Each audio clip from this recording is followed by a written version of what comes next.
요즘 세계적으로 빈부격차가 문제이긴 합니다. 한국도 전쟁 이후 재건하는 과정에서 여러 문제가 있었는데 그중 사회 문제로 빈부격차가 있기도 했죠. 오늘의 사연자는 한국에 대해 단단히 오해를 했다가 감동을 받는 놀라운 경험을 했다고 하는데요. 그럼 오늘의 이야기 속으로 들어가 볼까요? 안녕하세요. 저는 한국에서 거주 중인 호주에서 온 에드니입니다. 저는 세계에서 가장 큰 도시 중 하나인 시드니에서 왔는데요. 제가 한국으로 오게 된 계기는 별것 아니었어요. 우연히 한국에 올 수 있는 기회가 생겼고, 저는 한국에 대해 알아보던 중 아주 흥미로운 사실을 발견하게 되었습니다. 호주에 비해 아주 작디 작은 나라인 한국의 수도인 서울이 세계에서 손에 꼽히는 대도시라는 것이었죠. 이 작은 나라에서 대도시가 나타나다니 가능한 일인가 하는 의문도 들었고 한국을 무시하는 생각도 들었습니다. 커봤자 얼마나 큰 도시겠어라는 생각을 한 것이었어요. 그런데 막상 한국에 도착하고 나니 저는 언제 그런 생각을 했냐는 듯 한국에 대한 의심을 한순간에 제 머릿속에서 지워버렸습니다. 한국은 제가 상상한 것 이상으로 큰 도시였어요. 시드니도 대도시이기는 하지만 서울은 시드니와 다른 매력을 가지고 있었죠. 특히 서울은 동네마다 큰 차이가 있기 때문에 개성 강한 동네를 가면 그곳을 온전히 즐기는 데만 이틀이 넘게 걸리기도 했습니다. 그런데 여행을 하다 보니 문득 이런 생각이 들더라고요. 잠깐 한국은 빈부격차가 심한 나라라고 들었는데 내가 서울에서 본 사람들은 전부 석유층이고 서울 밖에서 사는 사람들은 많이 가난한 게 아닐까라는 의문이 생긴 것이었죠. 이렇게 생각한 데는 몇 가지 이유가 있었는데요. 첫 번째는 한국이 아직 전쟁 중인 국가라는 것이었고, 두 번째는 제가 서울에서 만난 사람들 전부가 좋은 옷을 입고 깨끗하게 치장한 상태였다는 것입니다. 마지막으로 서울은 어딜 가든지 깨끗했어요. 특히 지하철은 말할 것도 없죠. 시드니의 지하철은 아주 먼 과거에 만들어졌습니다. 따라서 시설이 많이 노후화되어 있죠. 그래서 가끔은 사람 팔톤만큼 커 보이는 쥐들이 철로를 지나가는 것도 볼 수 있어요. 저는 오래된 공공시설의 노후화는 당연한 것이라고 생각했는데 한국은 아니더라고요. 오래된 것들은 다시 재건하고 고장난 것은 새 것처럼 고치면서 현대 문명의 모습을 갖추어가고 있었습니다. 저는 이 모든 게 다 서울이 특별히 돈이 많아서일 거라고 생각했어요. 다른데 돈을 다 쓰고도 남으니까 지하철을 고치는데 예산을 쓰는 거라고 생각한 거죠. 돈이 굉장히 많은 시드니도 예산을 굳이 지하철 고치는데 쓰지 않으니까요. 서울을 오고 다니는 시간이 길어지면서 저는 이런 제 생각에 확신을 가지게 되었습니다. 일부러 구석진 곳도 찾아가 봤는데 다 깨끗하더라고요. 사실 저는 술에 취해서 널브러져 있는 사람이라든지 노숙자라든지 심하게는 약에 취한 사람이 한 명쯤은 있을 거라고 생각했습니다. 그런데 한국에서는 그런 사람들의 옷자락도 찾을 수 없었어요. 왜 한국의 길거리에는 술 취한 사람이 없는 건가요? 라고 물어보니 어떤 사람이 저를 홍대라는 곳으로 데려갔습니다. 그 사람은 여기에 있으면 술에 취해서 널브러진 사람을 볼 수 있을 거라고 하더라고요. 그 사람의 말대로 술집에 불이 하나둘 켜지고 사람들이 오고 다니기 시작하더니 점점 술 취한 사람들이 나타나기 시작했습니다. 저는 불안한 마음으로 그들을 지켜봤어요. 세상에나 그 중에는 여자들도 있었습니다. 함께 동행한 남자들 없이 여자들끼리만 있는 경우도 있었죠. 저는 누군가가 그녀들을 해칠 것이라고 생각했어요. 호주에서는 술에 취한 사람들이 지천에 널린 곳에 여자 혼자 있다면 당연히 큰일이 날 거라고 생각하거든요. 그런데 그 누구도 그녀들을 건들지 않았습니다. 그리고 술에 취해서 아무데나 누워버린 사람이 있었어요. 벤치에 혼자 누워서 자던 남자를 볼 때도 불안한 마음을 감출 수 없었습니다. 누군가가 그 남자의 소지품을 홀라당 가져가 버릴 것이라고 생각했죠. 그런데 정말 그 누구도 그 남자의 안주머니를 뒤진다든지 옷을 가져간다든지 하지 않았습니다.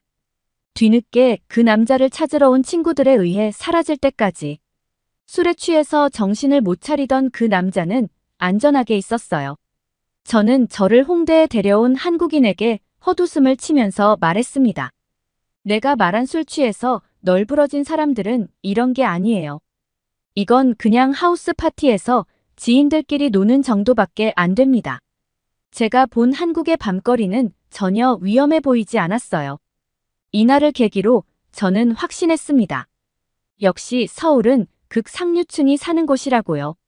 상대적으로 경제적 수준이 낮은 곳은 범죄 확률이 높을 테니 서울이 아닌 곳으로 가면 한국의 이 완벽한 모습에도 허점이 보일 것이라고 생각했습니다. 한국의 약점을 잡고 싶은 마음보다는 세상에 이렇게 완벽한 나라가 존재한다는 것을 쉽게 믿지 못했던 것 같네요. 서울이 극상유층만 사는 곳이라는 생각을 하고 얼마 지나지 않아 TV 프로그램을 하나 보게 되었습니다. 그 프로그램에서는 한국의 농촌을 보여주고 있었는데 역시 그곳 사람들은 서울과 정반대되는 삶을 살고 있더라고요.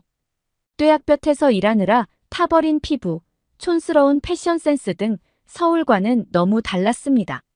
도무지 같은 나라라고 생각할 수 없을 정도였죠. 제가 지금까지 들어본 적도 눈으로 본 적도 없는 새로운 모습을 보면서 한국이 이런 농촌의 모습을 일부러 숨기는 것이라고 생각했어요. 좋은 것만 보여주기 위해 일부러 크고 세련된 서울만 보여주는 것이라는 거죠. 저는 곧장 기차표를 예매했고 서울에서 기차로 2시간 정도 떨어진 지역으로 이동했습니다. 얼마 가지도 않은 것 같았는데 너무 다른 풍경이 펼쳐졌어요. 한국의 자연 경관은 정말 아름답더라고요. 도시적인 이미지만 상상하고 온 것이 민망할 정도로 수려한 경관이었습니다. 하지만 지금 저에게 중요한 건 그것이 아니었죠. 저는 기차역에서 내려서 또 한 번 버스를 타고 굽이진 시골길을 지나 마을로 들어갔습니다. 버스에서 내린 채 눈에 들어온 건 논과 밭, 개울산, 그리고 띄엄띄엄 있는 집들이었습니다. 저는 서울에서 만난 한국인의 소개로 예약한 숙소로 갔어요. 한 나이 많은 부부가 저를 반겨주더라고요. 두 사람은 서울에서는 보지 못했던 이미지의 한국인이었습니다. 세련된 느낌보다는 푸근한 느낌이 많이 들었죠. 저희 할머니 할아버지가 생각나는 분위기였습니다. 집주인들이 안내해준 방은 작고 아담했습니다. 호텔식 침구류가 아니라 꽃무늬가 들어간 보들보들한 이불이었죠. 저는 짐을 풀고 곧장 밖으로 나갔습니다. 쭉 걷다 보니 마을 한가운데에 다다르게 되었어요. 정자라고 하는 곳에 사람들이 모여 있었는데 그곳에는 집주인들도 있었습니다. 집주인들은 제가 다가오는 게 반가웠는지 손을 열심히 흔들며 저를 부르더라고요. 저는 그들에게 가까이 갔습니다. 가까이에서 다른 사람들도 보게 되었는데 확실히 서울과 많이 달랐습니다. 옷에는 흙도 묻어 있고 밖에서 일을 한 것인지 손톱도 거뭇거뭇하더라고요. 물론 호주에서도 농사를 짓는 사람들이 있습니다. 규모가 대단하죠. 하지만 이렇게 도시와 2시간 밖에 떨어지지 않은 곳에 이토록 다른 환경이 있지는 않습니다. 저는 그 사람들이 서울에서 밀려나와 어쩔 수 없이 농촌에 자리 잡은 사람들인 줄로만 알았어요. 참 지금 생각해보면 바보 같은 생각이지만 그때는 왜 그렇게 생각했는지 모르겠네요. 다른 문화권을 경험해본 기회가 없고 막연한 기대만 있었던 어린 시절 이야기니 이해해주세요. 아무튼 마을 사람들을 보면서 홀로 머리를 굴리고 있는 그때 한 주민이 저에게 컵을 내밀었습니다. 냄새를 맡아보니 묘하더라고요. 제가 궁금해하는 것 같자 컵을 넘겨준 사람은 큰 목소리로 알코올이라고 했습니다. 이제 보니 다들 술을 마시고 있었더라고요. 어느 순간 걱정스러워졌습니다. 서울은 술 먹고 길가에 널브러져도 괜찮았는데 여기도 괜찮은 건가? 설마 모든 곳이 안전하지는 않겠지? 아무리 한국이라도 걱정스러운 마음에 옆을 보는데 집주인이 저에게 괜찮으니 마시라는 제스처를 취하더라고요. 저는 눈을 꼭 감고 술을 들이켰습니다. 마을 주민들은 그것을 소우주라고 말했어요. 보드카보다는 술이 약해서 훨씬 먹을 만하더라고요. 저는 마을 주민들이 주는 술을 한 잔, 두 잔씩 받아 먹었고 어느새 만취 상태가 되었습니다.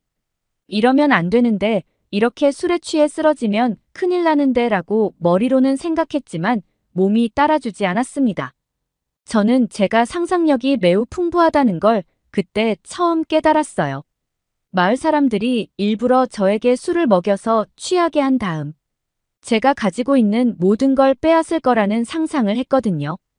그렇게 필름이 끊겼고 다음 날 아침 저는 쓰라린 배를 부여잡고 일어났습니다. 그런데 저는 놀라움을 감출 수 없었어요. 제가 눈을 뜬 곳은 어제 집주인이 안내해 주었던 제 방이었습니다. 저는 외투와 신발을 젓가락에 벗어두고 이불 속에서 잠을 자고 있었어요. 세상에 내 정신력이 이렇게 대단했나라고 생각하면서 뿌듯해했습니다. 술에 취했는데도 이곳에 혼자 돌아왔다니 대견했죠. 그런데 그때 누군가 방문을 두드렸습니다. 집주인이었어요. 문을 여니 집주인이 쟁반을 들고 기다리고 있었습니다. 집주인은 알아들을 수 없는 한국말로 무어라 말하더니 대뜸 제 방에 들어왔어요. 아니, 아무리 집주인이라도 그렇지 손님 방에 이렇게 함부로 들어와도 되는 건가요? 따지고 싶었지만 숙취 때문에 말을 하기 쉽지 않았습니다. 그런데 바로 그때 집주인이 보여준 행동은 숙취마저 잊게 만들었습니다. 집주인은 쟁반 위에 있던 덮개를 열었는데 그 속에는 밥과 국이 있었어요. 집주인은 몸으로 설명해 주었습니다. 저를 가리키면서 짊어지고 왔다는 행동을 하는 것으로 보아 술에 취한 저를 데려다 준 게 집주인이었더라고요. 게다가 집주인이 준비한 건 해장용 음식이었습니다. 이걸 먹으면 속이 괜찮아질 거라고 하면서 돌아가더라고요. 저는 집주인에게 돈을 주려고 했습니다. 예약하지 않았더라도 서비스를 받은 건 사실이니까요. 그런데 집주인은 제가 내민 돈을 어리둥절한 표정으로 바라보더라고요. 그리고는 받아들지도 않은 채 밖으로 나갔습니다. 이후에도 예약하지 않았던 서비스는 계속되었어요. 저녁을 먹으러 나가려는데 갑자기 불러다가 저에게 밥을 주질 않나. 밥을 준 걸로도 모자라서 간식거리를 내어주지를 않나. 집주인뿐만 아니었어요. 그 마을 전체가 저에게 너무 큰 호의를 보여주었습니다. 집주인은 제가 손님이니 그렇다 쳐도 마을 사람들까지 저를 챙겨주는 게 이해되지 않았습니다. 저 사람들은 저에게 받을 게 없으니까요. 의문이 커져가던 그때 집주인의 아들이 나타났습니다. 서울에서 살고 있다고 하더라고요. 집주인의 아들은 영어가 가능했기 때문에 저는 그동안 궁금했던 모든 걸 물어볼 수 있었어요. 그와의 대화를 통해 알게 된 것은 깜짝 놀랄 것들이었어요. 한국에도 빈부격차는 존재해요. 하지만 그 격차를 줄이기 위해 많은 사람들이 노력하고 있죠. 그리고 노숙자나 사회에서 소외된 사람들이 없는 건 아니에요. 그런데 그 사람들이 없는 것처럼 보이는 건 누군가가 그들을 돕고 있다는 뜻이겠죠. 어쨌든 당신이 서울에서 좋은 경험을 했다니 다행이에요. 저는 집주인의 아들에게 물었습니다. 그러면 농촌은 어떤 곳이냐고요? 서울보다는 돈이 없는 곳이니. 치안이 안 좋은 게 당연한 게 아니냐고 물었습니다. 그런데 집주인의 아들은 크게 웃었어요. 그러면서 말했죠. 마을 한가운데에서 술 마시다 잠들었다면서요. 그때 멀쩡하지 않았나요? 그리고 서울보다 농촌이 더 안전하다는 말도 있어요. 여기는 문도 안 잠그고 다닌다니까요. 믿을 수가 없는 말이었습니다. 다 한 가족처럼 지내는 곳인데 문을 잠글 필요가 뭐가 있겠어요? 그리고 농촌. 사람들이 서울 사람들에 비해 못 산다는 말은 잘못됐어요. 집주인 아들의 말이 끝나기가 무섭게 마당으로 무언가가 들어왔고 그 순간 제 모든 편견이 산산조각 났습니다. 마당으로 들어온 것은 매우 비싼 외제차였어요. 그리고 그 차에서 집주인이 내렸죠. 알고 보니 굉장히 큰 농장의 농장주였습니다. 한국은 호주에 비해 땅이 매우 작기 때문에 서울과 그리 멀지 않은 곳에도 이런 농촌이 있을 수 있다더군요. 지리적인 특성을 제대로 이해하지 못했던 저의 섣부른 판단이었던 것이죠. 다음으로 저는 왜 마을 사람들 모두가 저에게 얻을 게 아무것도 없는데도 잘해주었는지 궁금했습니다. 집주인 아들은 정이라는 단어를 알려주었어요. 영어로는 번역되지 않는 한국에만 있는 단어인 이정 때문에 마을 사람들 모두가 잠깐 스쳐가는 객인 저를 따뜻하게 받아준 거라고 했죠. 저는 이정이라는 말을 온전히 이해하고 싶었습니다. 그래서 그때부터 한국에서 거주하고 있어요. 그리고 오랜 시간이 지난 지금, 이제는 그때 처음 들었던 정을 완전히 이해하고 싶습니다. 한국인의 정, 이것이 저를 한국에 있게 만들었습니다. 저를 따뜻하게 받아주셨던 농촌 마을 어르신들에게 이 자리를 빌려 감사의 말씀을 꼭 전하고 싶습니다. 감사합니다. 한국에서 뭘 하고 왔길래 얼굴이 이렇게 된 거야. 와, 대박, 나도 한국에 갔다 와야겠다. 저는 체코의 평범한 대학생 레비지라고 합니다. 제가 다니는 학교에는 조금 특별한 학생이 있는데요. 한국에서 교환학생으로 와서 체코의 대학에 다니고 있는 한국인 미나라는 친구가 있어요. 이곳 대학교에는 다양한 국적의 외국인 학생들이 재학하고 있지만 대부분 유럽 국가들의 학생들이 많은데 동양인인 미나는 유난히 눈에 띕니다. 저도 체코의 구석에 있는 작은 지방 도시 출신이라서 대학교 기숙사를 이용해야 했고 미아는 저와 같은 방을 쓰는 룸메이트였습니다. 대학에서는 외국 국적의 학생들을 체코인들과 같은 방을 쓰게 하면서 서로 최대한 많은 교류가 있도록 유도하기 위해서 이런 식으로 방 배정을 한다고 합니다. 기숙사에 들어오며 다른 나라 출신의 유학생과 같은 방을 쓰게 된다고 들었을 때 조금 우려되었던 것은 사실이에요. 아무래도 서로 잘 모르다 보니 작은 실수로 문화적인 차이 때문에 생기는 오해가 생길 수도 있고 그것 때문에 다투는 경우가 있다는 말들도 간혹 들어왔기 때문이죠. 하지만 이런 작은 충돌도 서로 간의 문화를 이해하고 다르다는 것을 존중할 줄 알아야 한다는 교육 목적에 맞게 대학에서는 이런 원칙을 지금까지 고수하고 있습니다. 대학이라는 곳이 학문 외적으로도 좋은 사람으로 교육시키기 위한 교육기관이니 참 대학다운 발상이죠. 기숙사에 입실하기 전 이와 관련된 간단한 교육을 받았고 사실 외국인들과 같이 살아볼 기회는 이때가 아니면 없는 것이고 또한 교육 취지에 맞게 다름을 인정할 줄 알고 다른 것들을 포용할 줄 아는 자세를 배우는 아주 좋은 기회라는 것에 공감하게 되었습니다. 그리고 처음 우려했던 것과 달리 외국인 친구와 같은 방을 쓰는 것은 정말 장점이 많았습니다. 문화권이 다르지만 20대 초반의 여자라는 입장에서 봤을 때 생각보다 공통점이 많았고 다른 나라 사람들은 어떤 생각을 가지고 있는지 경험해 볼 수 있었고 대학에서 말한 것과 같이 나와 다른 사람을 이해할 수 있는 포용력도 정말 넓어지기도 했어요. 무엇보다도 미나라는 한국인 친구와 너무나 잘 지내기도 했고요. 외국 국적의 친구들은 기본적으로 자신이 다른 문화권에서 왔으니 체코의 문화와 실정에 맞게 행동하려는 경향이 있었으며 미나 역시도 그런 모습을 보여주었기 때문에 미나와는 아무런 트러블 없이 지낼 수 있었어요. 오히려 저는 미나와 굉장히 친해져서 낮에는 각자 학업을 마치고 저녁 기숙사에서는 많은 대화를 하기도 했으며 같이 시내 에바에 가서 술 한잔도 하고 오는 절친한 친구가 되었습니다. 그리고 미나는 학교 학생들에게 관심을 받는 편이었는데요. 미아의 피부가 너무나 깔끔하고 부드러웠기 때문이에요. 생기 있고 활력 있어 보이는 피부색과 그리고 잡티 하나 없는 깔끔한 피부를 가지고 있었어요. 그래서 미나는 멀리서 봐도 미묘하게 얼굴에서 빛이 나는 듯한 느낌을 줬습니다. 미나가 지나가면 고개를 돌려보는 학생들도 있었어요. 미나는 마치 TV에 나오는 한국의 연예인들과 비슷한 결의 피부를 가지고 있었습니다. 많은 친구들은 미아의 피부에 대해서 궁금해했고 많은 질문들을 했습니다. 화장품은 뭘 쓰는지, 평소 피부 관리는 어떻게 하는지 노하우가 있다면 알려달라는 등 많은 질문들이 쏟아졌습니다. 하지만 미나는 그때마다 민망해했어요. 옆에서 지켜본 미나는 특별한 노하우나 남들이 안 쓰는 방법을 쓴다거나 하는 것들은 없었습니다. 같은 방을 쓰는 저와 똑같은 로션을 쓰고요. 피부에 뭘 특별히 하지는 않거든요.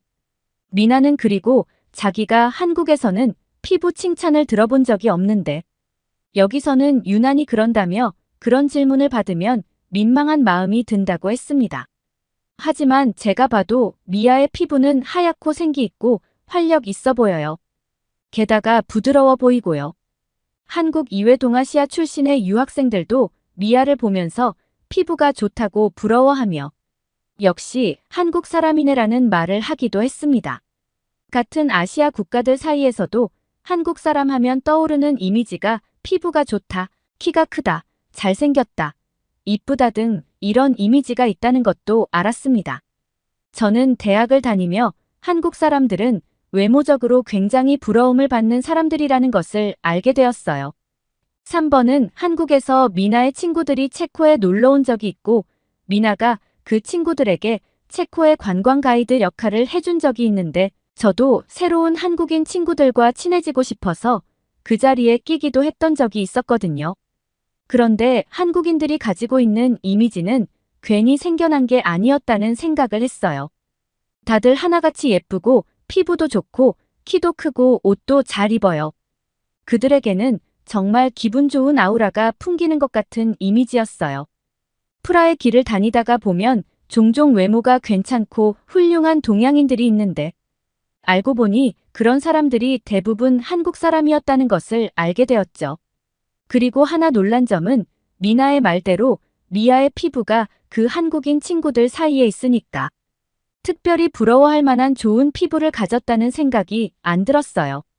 왜냐하면 한결같이 한국 사람은 피부톤도 밝고 점도 없고요. 대부분 깔끔한 인상을 주는 피부를 가졌더군요. 한국 사람들은 뭔가 특별한 것들이 있는 것 같았어요. 나중에 미아가 고백하기를 자기는 한국에서 피부가 좋은 편은 아니라서 피부과에도 다니고 했다더군요. 레이저 치료를 받으면 피부톤이 한결 개선되는데 체코에 오기 전에 레이저 치료를 3회 시술받고 왔고 지금까지 그게 유지되고 있다고 했습니다. 한국에서는 이런 치료를 미용 목적으로 많이 하고 있으며 피부과도 굉장히 많고 때문에 그런 치료 비용이 상당히 저렴하다는 이야기를 들었어요.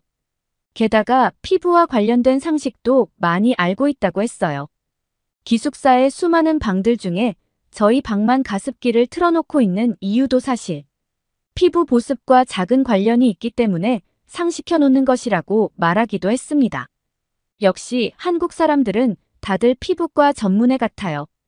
이것과 관련해서 인터넷으로 이것저것 검색을 많이 해봤어요. 한국 사람들은 아시아 사람들 중 가장 피부톤이 밝고 적당한 피부 두께를 가지고 있어서 수분 보습에 유리하다는 등 선천적으로 타고난 기질이 있다는 이야기들과 피부에 자극을 주지 않는 깨끗한 물이 나는 지구상에서 몇 안 되는 지역이라는 말까지 수많은 말들이 있었습니다. 그렇게 한국 사람들이 왜 피부가 좋은지에 대한 호기심이 어느 정도 해결되었습니다. 학기가 끝날 때까지 역시나 미나는 많은 관심을 받았어요. 그리고 미나는 그런 관심에 도출되어 자만에 빠지지 않고 그냥 자신의 학업을 성실하게 이어갈 뿐이었습니다. 시험 기간이면 같이 미나와 밤을 새며 공부하기도 했고 저도 성실한 모습에 미아 덕분에 높은 학점도 잘 취득하게 되었습니다. 이런 성실함도 한국 사람들의 특유의 모습이 분명하다는 생각도 들었습니다. 그리고 이번 학기를 끝으로 미나는 한국으로 돌아간다고 했습니다. 한국인과 같이 생활하며 한국 사람들에게서는 배울 게 정말 많다는 생각이 들었습니다.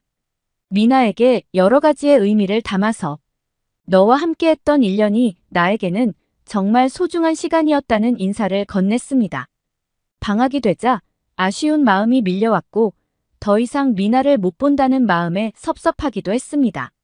그리고 미나는 한국에 가 있을 테니 언제든지 한국에 오면은 멋진 여행 가이드가 되어줄 테니까 꼭 한국에 오라고 하는 작별 인사를 남기고 한국으로 떠나갔습니다. 저도 고향 마을에 내려가서 집안일을 도우면서 방학을 보냈어요. 그렇게 시간을 보내면서 생각을 정리하고 있었어요.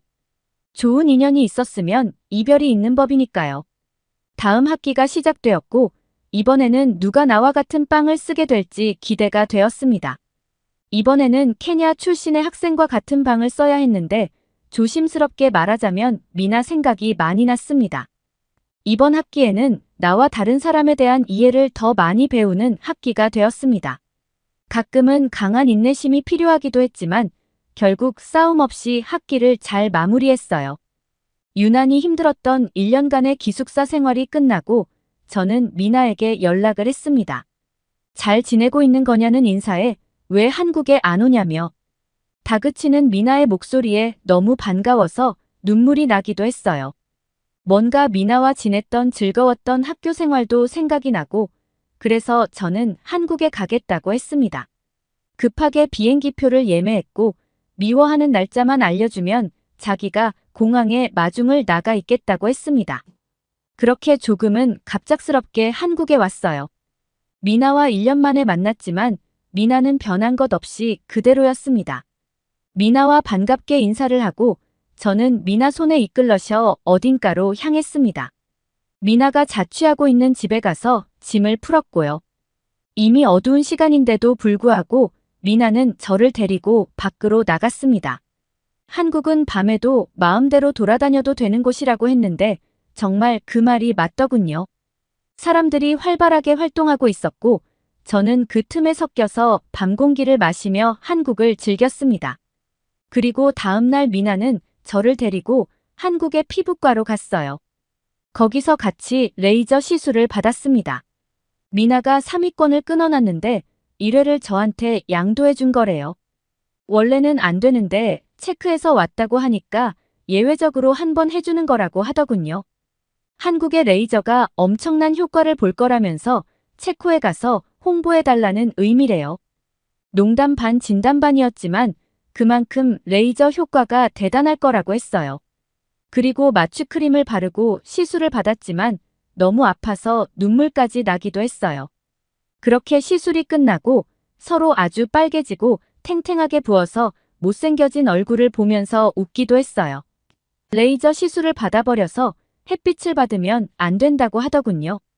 오히려 잘 되었습니다. 저는 시차 적응할 필요 없이 밤 시간에 밖을 돌아다녔습니다. 한국은 24시간 영업하는 가게도 많았고요. 밤새 밖에 있어도 나만큼 안전해요. 아무도 저를 해하려는 사람도 없었고요. 레이저 때문에 일시적으로 흉해진 피부를 감추기 위해 검은색 마스크를 쓰고 있어도 아무도 저를 수상하게 쳐다보지 않아요.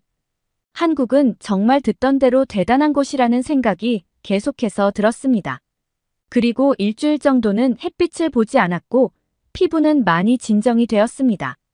처음 시술을 받은 지 일주일이 지났고 다시 한번 병원에 가서 진정 관리를 받고 나왔어요.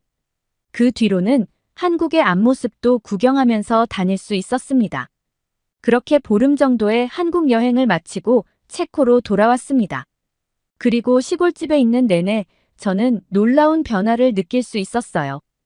피부에서 자꾸만 윤기가 돌고 미아처럼 얼굴에 생기가 돌았어요.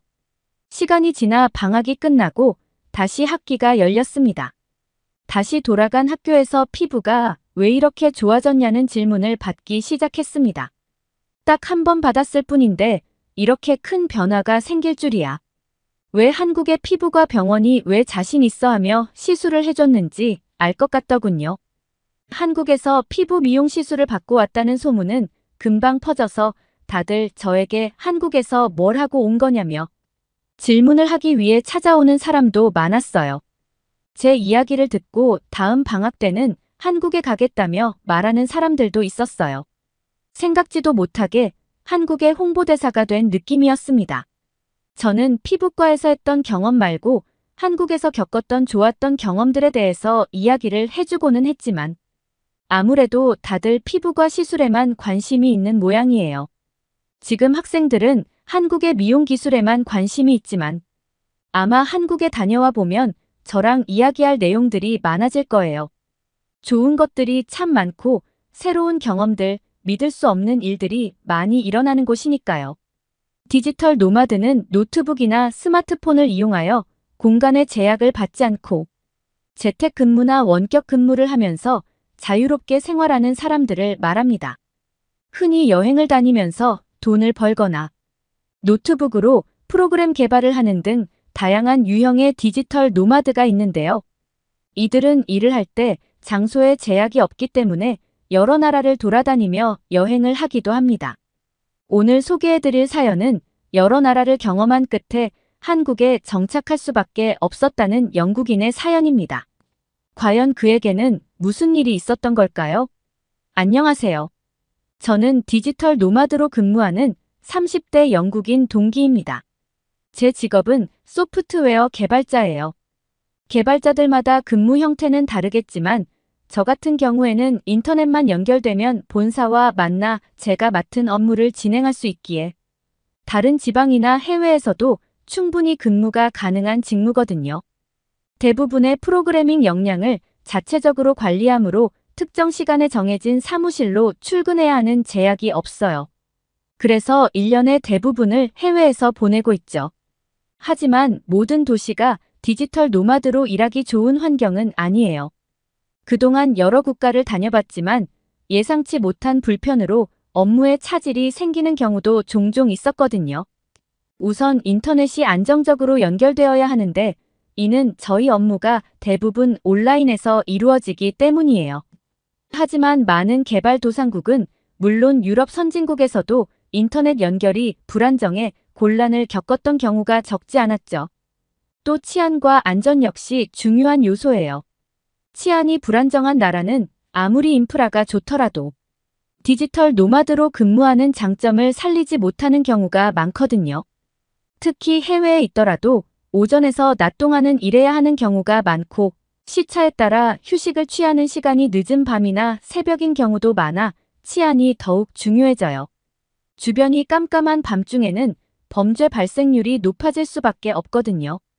이외에 문화적으로도 포용력 있는 환경이어야 안심하고 머물 수 있어요.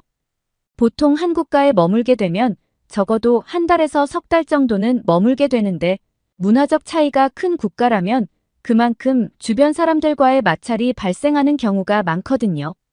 가령 종교나 성관념이 다른 경우 혹은 일상에서의 문화적 행동에 차이가 있는 경우에는 생각지 못한 일상적 행동이 주변인들과의 갈등을 만들어내는 원인이 되기도 해요.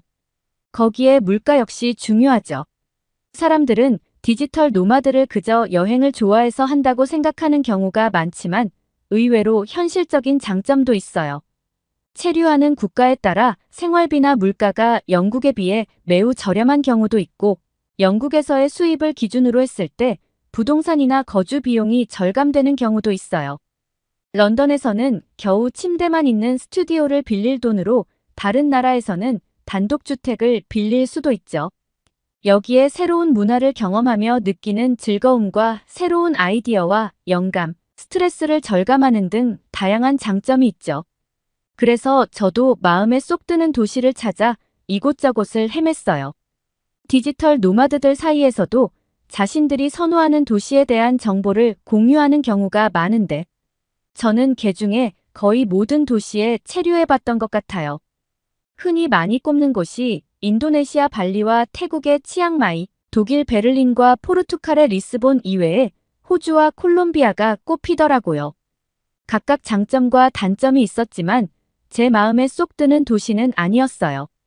우선 인도네시아의 발리는 디지털 노마들이 가장 선호하는 도시 중에 하나라 커뮤니티가 활발하게 운영되고 있고 자연이 아름다우며 물가가 비교적 저렴하다는 장점이 있어요. 휴양지인 만큼 아름다운 리조트도 많지만 문제는 와이파이 연결이 생각보다 잘 안 된다는 점이었어요. 급하게 업무 상황에 인터넷 연결이 되지 않아 낭패를 보는 경우가 많았거든요. 여기에 지나치게 더운 날씨와 부족한 위생 등 불편함이 상당했어요. 태국의 치앙마이는 숙박과 식사 비용이 적게 들고 음식이 맛있으며 의외로 인터넷 인프라가 훌륭한 도시였어요. 느긋한 분위기에 카페에 앉아 업무를 봐도 아주 편안하다는 생각이 들었죠. 하지만 중국에서 날아오는 황사와 배기가스로 대기오염이 심각하고 영어가 잘 통하지 않아 현지인들과의 의사소통에 불편이 있는 경우가 많았어요. 베를린은 현대 사회에서 가장 힙한 도시 중 하나였죠.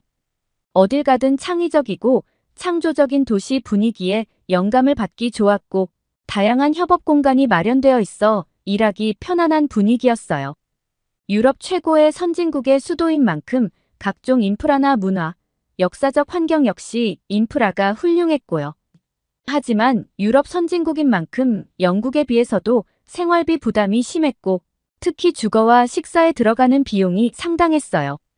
자연 환경이 매력적이지도 않았고요. 리스본은 유럽의 고즈넉한 분위기에 아름다운 해변, 소박한 분위기와 훌륭한 도시, 인프라를 가진 도시였지만 최근에는 관광지로 인기를 얻고 있어 많은 인구가 몰리며 생활 비용이 커지고 있고 교통 혼잡으로 특정 시간대에 도시가 정체되는 경향이 있어요. 게다가 소매치기나 마약 관련 범죄율이 상대적으로 높아 한밤중에 도시를 돌아다닐 수 없었죠.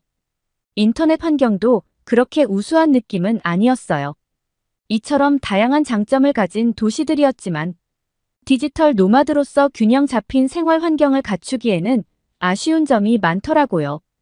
그래서 이번에는 아예 멀리 동아시아 지역으로까지 이동해 보기로 했어요. 검열이 심한 중국을 제외하고 한국과 일본 중에 적당한 곳을 물색해 봤는데 디지털 노마드 커뮤니티에서는 한국을 추천해 주더라고요. 업무와 일의 밸런스를 맞추기 좋은 데다가 도시의 인프라도 훌륭하고 지방으로 가면 자연 환경도 끝내준다고 하더군요. 그래서 서울행 비행기표를 끊었어요. 저는 보통 처음 가는 도시는 야간에 도착하는 비행기를 예매하지 않는데 영국 출발 비행기이다 보니 선택의 폭이 그렇게 넓지는 않더라고요. 남은 좌석을 찾다 보니 밤 10시가 넘어 인천공항에 도착하게 됐어요. 한밤중에 숙소까지 가는 게 걱정이 되어 이왕이면 공항에서 곧바로 택시를 타야겠다고 생각했죠. 그런데 한밤중임에도 불구하고 인천공항은 사람들로 북적거리더군요. 다들 나들이 가는 것처럼 화사한 차림에 어린아이들까지 데리고 있기에 전혀 무섭거나 위협적이라는 생각이 들지 않았어요. 아마도 늦은 비행기를 타고 해외여행을 가는 사람들인 것 같더군요.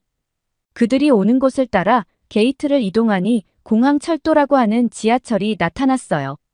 제가 숙소를 잡은 홍대 입구역까지 한 번에 이동하는 전철이었는데 이용료도 $2 정도로 아주 저렴하더군요. 밤 10시쯤 홍대 입구역에 내리자 젊은 사람들로 북적대는 번화가가 나타났어요. 한밤중임에도 많은 가게와 레스토랑, 멋있는 바와 술집 등이 문을 열고 있었어요. 이 늦은 시간에 남녀노소 자유롭게 도시를 누빈다는 게 신기했죠. 영국이나 다른 나라였다면 벌써 문을 닫고 조용해졌을 시간이었거든요. 게다가 이미 한밤중이었음에도 안전한 느낌이었어요. 이런 환경이라면 충분한 나이트 라이프를 즐길 수 있을 거라 기대했어요. 우선은 숙소로 이동해 업무 환경부터 꾸려뒀어요. 매우 깔끔한 숙소의 테이블 옆에서는 와이파이 비밀번호가 적혀 있더군요. 인터넷을 사용하는데 따로 추가금도 받지 않아 초고속 인터넷은 기대도 안 했는데 인터넷 속도를 체크해보자. 초당 180Mbps는 가볍게 넘어가더라고요. 게다가 데이터망도 매우 안정적으로 유지돼 업무를 보는데 아무런 지장이 없을 정도였어요. 지금껏 가봤던 국가 중에선 최고의 환경이었죠. 아직 시차가 회복되지 않았지만 잠깐만이라도 거리에 나가 거닐어보고 싶었어요. 불야성이 계속되는 거리를 걷다가 눈에 보이는 라운지 바에 들어갔어요. 별 기대를 안 하고 직원에게 메뉴를 달라고 했는데 거의 완벽한 영어로 대응을 해줘서 깜짝 놀랐어요. 어떻게 그렇게 영어를 잘하느냐고 묻자 홍대는 외국인들이 많이 오는 거리라 기본적으로 어느 정도의 영어는 가능한 사람을 채용하며 한국인들은 영어 공부에 노력을 쏟기에 어느 정도의 외국어 구사력은 보편적이라더군요. 나중에야 안 거지만 한국은 아시아에서 영어 능력 평가 순위가 4위를 차지했다고 하더군요.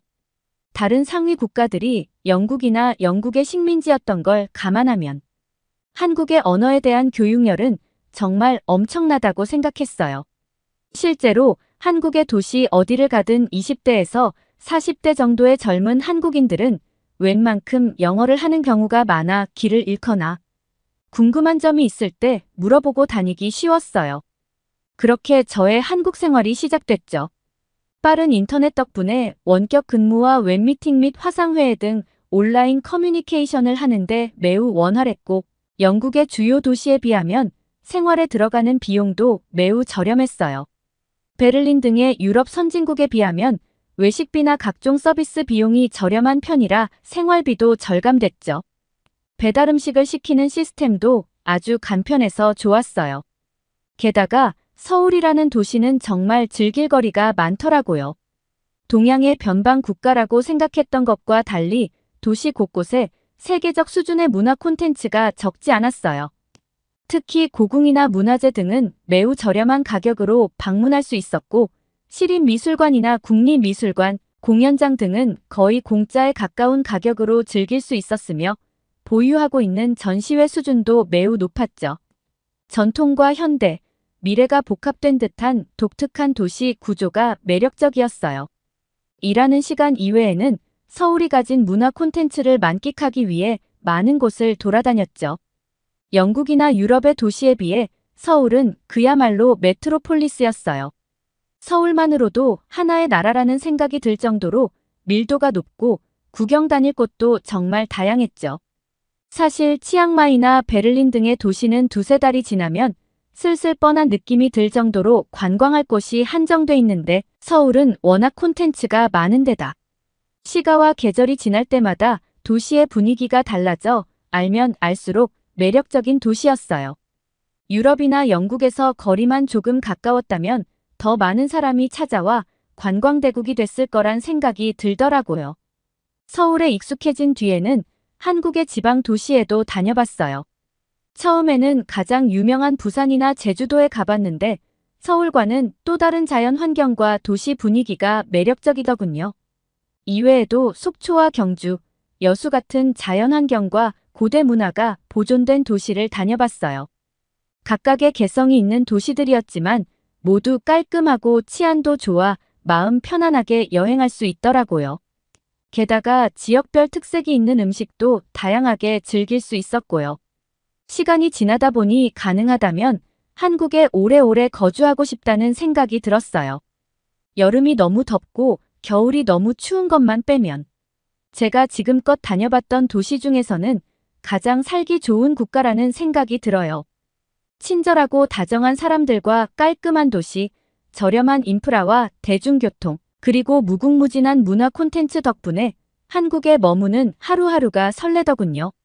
언젠가 한국에 제대로 된 직장을 잡아 디지털 노마드를 그만두고 정착하는 제 미래의 비전이 됐어요. 저 말고도 한국을 사랑하는 디지털 노마드들이 많이 생길 거라고 생각합니다. 커뮤니티에도 홍보를 많이 하고 있으니까요. 끝까지 시청해주셔서 감사합니다.